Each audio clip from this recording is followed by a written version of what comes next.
Sì, buonasera, l'avvocato Taormina? Sono io, sì. Sì, buonasera avvocato, siamo del Firenze e il San Lorenzo e stiamo seguendo con molto interesse appunto il caso di Majorano, no? Per quanto riguarda Pensi. Ecco, abbiamo contattato Alessandro ed ha appreso che ieri ha avuto appunto un incontro con lei a Roma e che ci sono in vista delle nuove strategie d'azione per l'udienza del 15 giugno. A riguardo può darci qualche notizia? Beh, abbiamo predisposto la lista testimoniale individuando tutti i soggetti che in qualche modo si possono dare la dimostrazione delle modalità attraverso le quali sono state approvate le spese, sono state erogate le somme e soprattutto del modo in cui sono state spese e con quali finalità. Certo. Quindi siamo proprio nel cuore della questione, non soltanto relativa alla imputazione di diffamazione che riguarda Majorano, ma anche, diciamo così, con riferimento a quello che è stato l'oggetto, la denuncia che è stata presentata ad agosto scorso. Quindi, insomma, andiamo a tutto campo, diciamo così, c'è una specularietà tra l'oggetto di accertamento in sede di diffamazione e la denunzia che è stata presentata nei confronti di Renzi. Quindi abbiamo stilato la lista testimoniale che ancora non è completissima e appena è pronta la divulgheremo sia con riferimento alle persone che sono state indicate come testi, sia con riguardo all'oggetto delle singole testimonianze.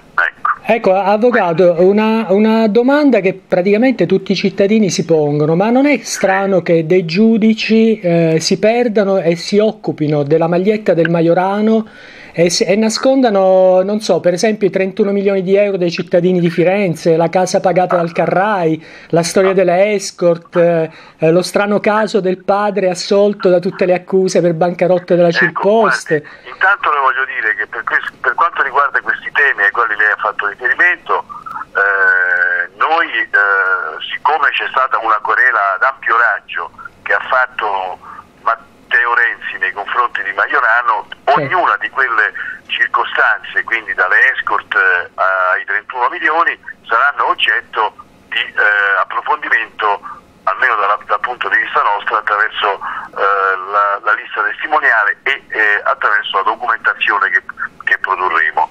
Mentre per quello che riguarda questi stessi temi riguardati dall'angolo visuale della denuncia che abbiamo fatto per associazione per delinquere, corruzione, peculato e quant'altro, lì noi abbiamo fino a questo momento assistito, almeno dall'esterno, ad una condizione di assoluta inerzia dell'autorità giudiziaria. Abbiamo anche registrato degli atteggiamenti non proprio eleganti da parte della Procura di Firenze, per cui abbiamo atteso il tempo giusto, perché noi vogliamo sapere se abbiamo ragione o se abbiamo torto. Certo. Ma non sapere nulla è certamente la cosa meno corretta dal punto di vista dell'esercizio delle funzioni giudiziarie e, diciamo, in genere delle regole della democrazia, dei rapporti tra cittadino e giustizia. Ecco, quindi poiché abbiamo constatato ormai che dal 2013 a oggi alcune denunce, come quella che riguarda Carrai, come l'altra che riguarda altre situazioni, adesso con precisione è inutile stare a dire, certo, ma che comunque sono state presentate a suo tempo da Renzi, ma soprattutto con riferimento alla denunzia che abbiamo presentato noi con un corredo documentale davvero ragguardevole il 1° agosto del 2014, sono passati tutti i tempi entro i quali avremmo dovuto registrare, come dire, una attività della Procura. Naturalmente noi non sappiamo se questa attività ci sia stata o non ci sia stata, certo, potrebbe esserci stata come potrebbe non esserci stata. Quindi allora noi prenderemo delle iniziative di qui a qualche giorno proprio nell'ipotesi in cui, siccome nessuna notizia ci viene data, che iniziative negative non ce ne siano state, e ci rivolgeremo alle autorità sovraordinate rispetto alla Procura di Firenze perché facciano gli approfondimenti che sono necessari. Tra l'altro tenga presente che abbiamo alcune situazioni molto delicate, perché noi abbiamo messo in campo anche le problematiche relative alle fondazioni, esatto, che sono state cose molto care a Renzi. Certo. E siccome di queste fondazioni, anche in una interrogazione parlamentare che è stata presentata dal Movimento 5 Stelle, si fa riferimento a possibili coinvolgimenti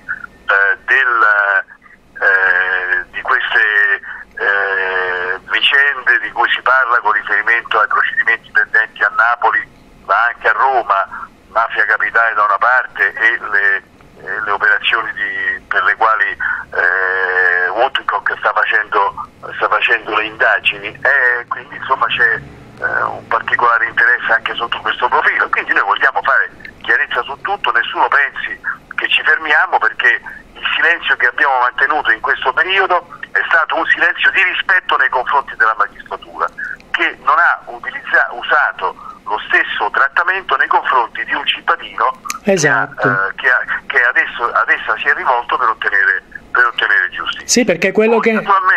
Naturalmente se c'è qualcuno che ha sbagliato, stia tranquillo che siamo qui per fargliela pagare. Ecco, perché infatti cioè, a quel che si può capire, e finora sono stati aperti solo dei fascicoli 45 che poi lasciano un pochino il tempo che trovano, no? Ma sa, questo problema del modello 45, che è una delle cose più strane che accadono, perché il modello 45 non dovrebbe nemmeno esistere in procura, perché se i fatti non costituiscono reato, punto e basta, non sono problemi che riguardano la procura.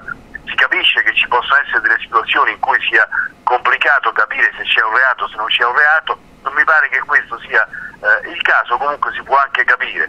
Certo. Però 6 mesi o un anno e mezzo per capire se è reato o se non è reato, credo che sia una cosa un po'... è un po' fuori, sì. Infatti un po' fuori dalla norma. Non solo, ma noi abbiamo un documento molto importante che proviene dal Ministero dell'Economia e Finanza, da cui risulta una rilevazione di situazioni di grave illegittimità che è stata effettuata con riferimento alla Florence Multimedia, esatto, e ai soldi che sono stati spesi. Sì. E anche lì si tratta di atti che abbiamo prodotto all'autorità giudiziaria, e l'autorità giudiziaria, nemmeno rispetto a quello che dice il Ministero delle Finanze, piuttosto che a quello che dice Majorana, nemmeno rispetto a questo dà una risposta. Quindi siano tranquilli quelli che hanno la bontà di seguirci, che da questo momento in poi la strategia cambia, nel senso che dobbiamo cambiarla, e chiederemo conto e ragione di ogni questione, di ogni passaggio, e ci muoveremo anche in direzione del riconoscimento di responsabilità laddove ve ne siano a carico di qualcuno. Quindi possiamo essere certi a questo punto non di un attacco diciamo a Renzi, che è quasi come se fosse un muro di gomma, ma un attacco frontale a quei giudici che non stanno facendo il loro dovere?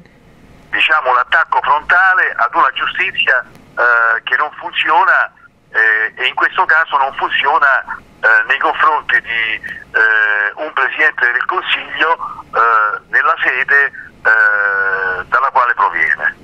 Ok, perfetto, la ringraziamo molto. Grazie. E le auguriamo buona serata, avvocato. Buonasera, Grazie, buonasera.